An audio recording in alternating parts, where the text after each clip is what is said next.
sou a professora Isabela e hoje nós vamos dar continuidade ao capítulo 1, tá? Da etapa 3. Então, nós vamos ver as interações ecológicas. Nós iniciamos aí o capítulo 1, nós vimos a introdução da ecologia, que vai estudar, né, o ambiente, a casa dos seres vivos, vai estudar também as relações que eles têm com o ambiente e as relações que eles terão um com os outros, tá? Então, nós vamos ver hoje as relações ecológicas. Elas poderão ser classificadas em dois tipos. Nós temos aí a relação ecológica que é intraespecífica. Intra significa dizer que vai acontecer em indivíduos da mesma espécie. Intra é dentro, tá? E as relações interespecíficas irão acontecer com indivíduos de espécies diferentes.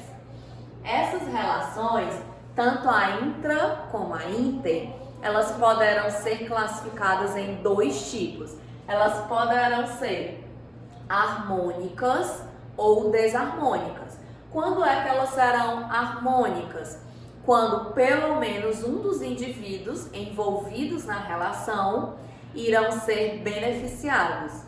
E ela é considerada desarmônica quando pelo menos um dos indivíduos será prejudicado, tá? Apresentará prejuízos nesse tipo de relação.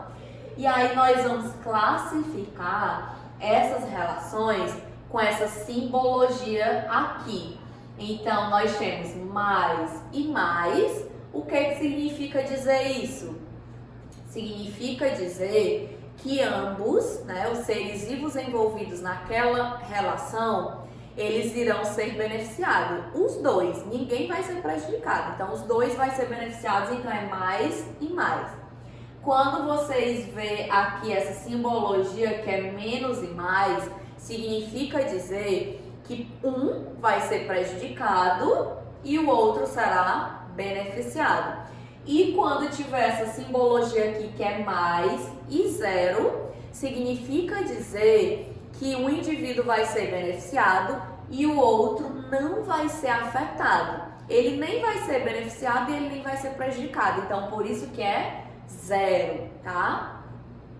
Então, a primeira relação que nós vamos ver são as relações intraespecíficas que acontecem entre indivíduos da mesma espécie. Elas podem ser harmônicas e desarmônicas, e os exemplos de harmônica nós temos aí colônia e sociedade. Percebem aqui que na colônia e na sociedade ambos os indivíduos irão ser beneficiados. Já na desarmônica existe a competição, que no caso da competição um vai ser prejudicado. Então aqui na colônia, como é que acontece esse tipo de relação? Na colônia, os indivíduos eles poderão ou não ter a divisão de trabalho, mas o que vai ser a principal diferença entre colônia e sociedade é que na colônia os indivíduos, os seres vivos, né, que são da mesma espécie, eles irão estar ligados anatomicamente, porque eles não conseguiriam sobreviver se eles estivessem vivendo separados. Então, por isso que eles necessitam viver em colônia, todo mundo agrupado, todo mundo se ajudando, tá? Para que eles possam sobreviver. Então, todos eles serão beneficiados, ninguém vai sair prejudicado nesse tipo de relação. Então, geralmente a colônia, ela é muito comum em indivíduos marinhos que vivem em ambientes de água salgada. Como, por exemplo, nós temos aí corais, né? Quando a gente vê um coral, parece que é uma coisa só. Mas, na verdade, ali tem vários indivíduos vivendo ali, agrupados anatomicamente, para que eles possam sobreviver naquele ambiente. Já a sociedade, os organismos, eles não precisam estar ligados anatomicamente, eles vivem separados, tá? Porém, na sociedade, existe uma divisão de trabalho.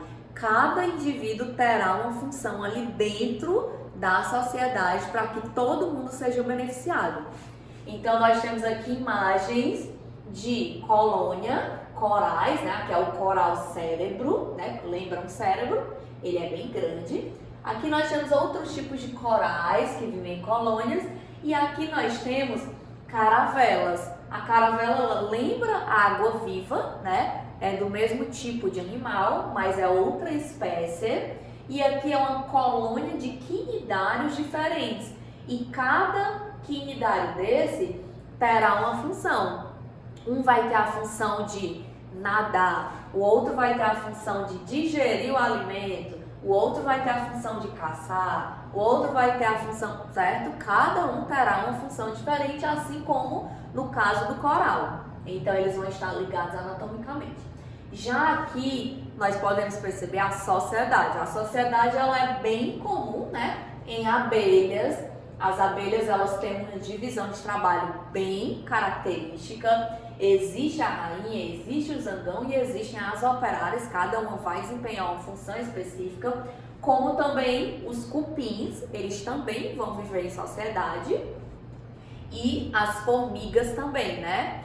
A formiguinha, cada uma vai ter uma função. Tem aquela música, a formiguinha, uma corta a folha, a outra ajuda a carregar, né? A outra vai guardar. Então, a formiguinha, ela também vai viver em sociedade. Relações intra, né? Mesma espécie, mas que são desarmônicas. No caso, a competição. Quando dois indivíduos da mesma espécie estão competindo, estão brigando, digamos assim, né? Eles estão competindo pelo quê? Eles podem estar competindo pelo território, né? Pelo ambiente da qual eles estão vivendo. Eles podem competir também por parceiros reprodutivos, né?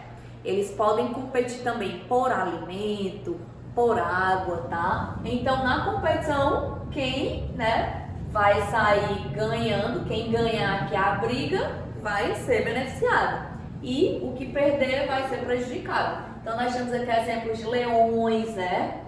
Ursos polares, tá? Relações inter, aqui já é indivíduos de espécies diferentes, tá? Harmônica, nós temos aí 4 tipos. Nós temos mutualismo, protocooperação. Mutualismo e protocooperação percebem que tem a mesma simbologia. Ambos os indivíduos serão beneficiados. Já o comensalismo e o inquilinismo também tem a mesma simbologia. Ambos, né? Um vai ser beneficiado e um dos indivíduos não vai ser afetado, tá? Então, mutualismo, como é, professor, esse tipo de relação? Esse tipo de relação, ele é obrigatória para a sobrevivência do indivíduo. Então, eles precisam se manter na relação para conseguirem sobreviver naquele ambiente. Se eles estiverem separados, vivendo separados, eles não conseguem sobreviver, tá? Então, por isso que ambos serão beneficiados.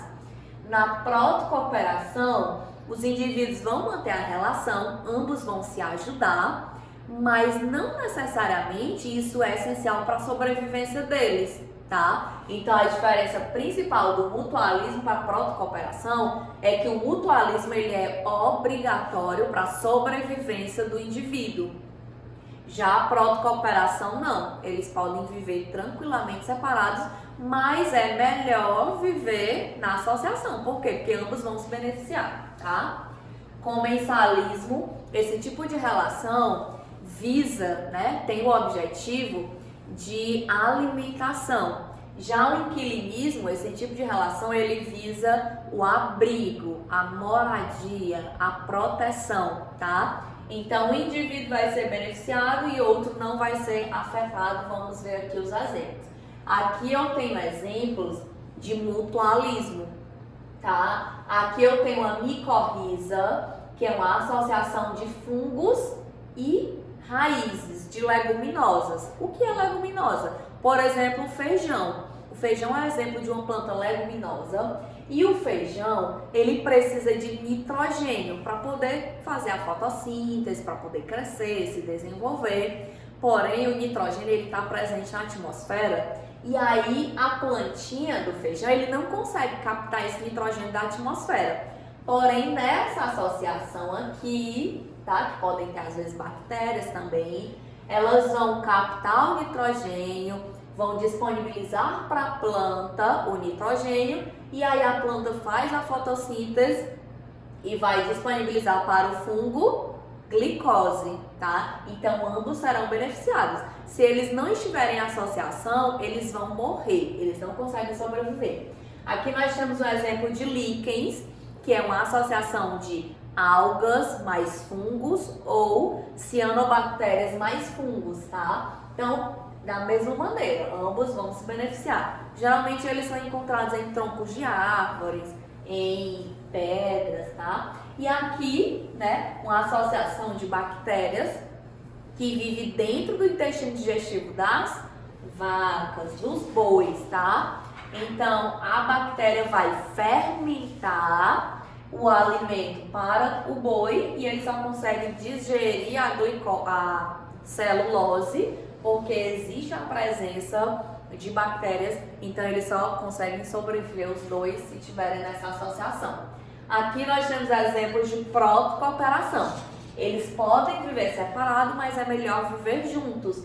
Então nós temos aqui o exemplo do anu, que é um pássaro, que ele come, ele tira os carrapatos do boi. Então ele vai se alimentar, né? Então vai ser bom para ele, porque ele vai se alimentar, e vai ser bom para o boi, porque ele vai se livrar de carrapatos, né? Que são parasitas. No caso aqui do jacaré, esse pássaro, ele tá fazendo a limpeza dos dentes do jacaré. Então o jacaré acha bom, porque não vai ficar com os dentes sujos, né? Não vai ficar incomodando, não vai criar bactérias, né? Incomodar ele. E o pássaro vai se alimentar com esses restos de comida da boca do jacaré. Aqui nós temos a associação que é o Nemo, né? Que é o peixe palhaço. Ele vive em associação com a anêmona do mar. Então a anêmona do mar, ela vai ser beneficiada nesse tipo de relação e o peixe palhaço também. Aqui nós temos o tubarão e urubus. O tubarão, quando ele vai comer, se alimentar, cai restos de alimento. E aí esse peixinho aqui, que é a rêmona ou peixe piolho, ele vai comer os restos que caem da boca do tubarão. O tubarão vai ser beneficiado? Não. O tubarão vai ser prejudicado? Não, né? Ele é zero, ele não vai ser afetado. E o peixinho vai ser beneficiado com isso. Aqui nós temos os urubus, né? Se alimentando aqui de restos que as hienas ou os leões deixaram. Então o leão vai ser prejudicado? Não, né? Vai ser beneficiado? Não, mas os urubus vão ser beneficiados ao comer o resto de alimento. Aqui nós temos um exemplo de inquilinismo, quando bromélias e orquídeas vivem sobre árvores grandes, tá? Por que que elas vivem assim? Para conseguirem captar melhor a luminosidade dos raios solares, para conseguir mais chuva, né? Mais água da chuva, já que está no alto, né? Se protegem também. Essa árvore grande vai ser prejudicada? Não, e nem vai ser beneficiada, tá? Porém, a bromélia vai ser beneficiada. Aqui nós temos as desarmônicas, que acontecem entre indivíduos de espécies diferentes. Então, nós temos o predatismo, que é quando a presa, né, será caçada. Então, existe o predador e ele vai se alimentar, vai caçar e vai se alimentar da presa. Um vai ser beneficiado, aquele que vai comer, e o que vai morrer vai ser prejudicado.